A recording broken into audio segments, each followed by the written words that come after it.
me rappelle bien, nous sommes bien 21. Il faut, nous sommes combien? Oui, 22. Alors, il faut qu'on se mette par groupe de 5. Il faut qu'on ait 4 groupes. Vous voyez qu'il y a 4 postes. Il y a 4 postes. 1, 2, 3 et 4. Donc, il faut qu'on se mette par groupe de 5. Il faut nous mettre par groupe de 5.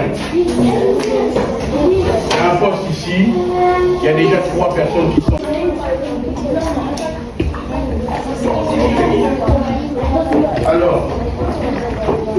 Alors le chapitre qui s'intitule Développement des végétaux.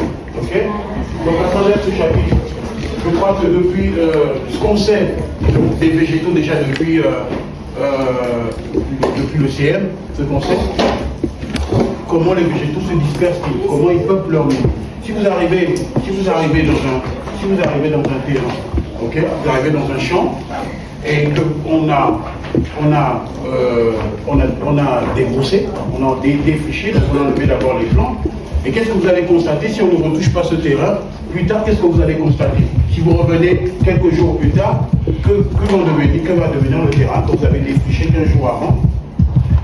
Oui. Les plantes vont repousser, okay? Les plantes vont recoloniser, ça s'appelle recoloniser, donc les plantes vont recoloniser le terrain. Alors, ce qu'on sait, c'est que pour obtenir une nouvelle plante, à partir de quel organe de la plante on part? Si on veut obtenir une nouvelle plante, oui. La racine? Non, la racine, oui. On peut aussi par bouturage, effectivement, mais oui. La graine. C'est la graine qui nous permet d'obtenir une nouvelle plante. Si on met notre graine en terre, on l'arrose, ça nous permet d'obtenir une nouvelle plante. Alors la question qu'on va se poser ce matin, la graine, d'où provient la graine? En général, d'où elle provient la graine? Sur la plante, où est-ce qu'elle provient la graine?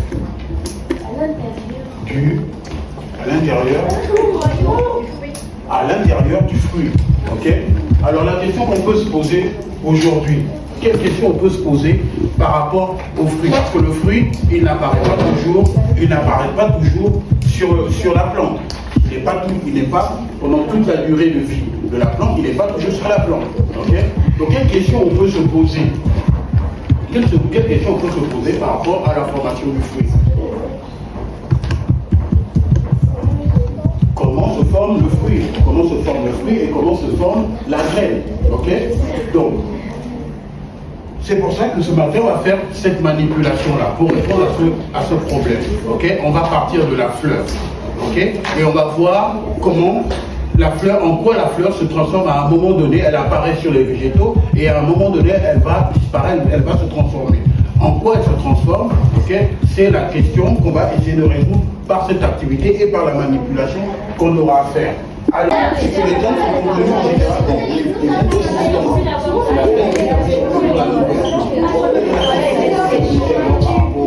Ce qui va nous permettre de résoudre le problème en manipulation. Comment se forment les graines? Ok, vous faites quoi?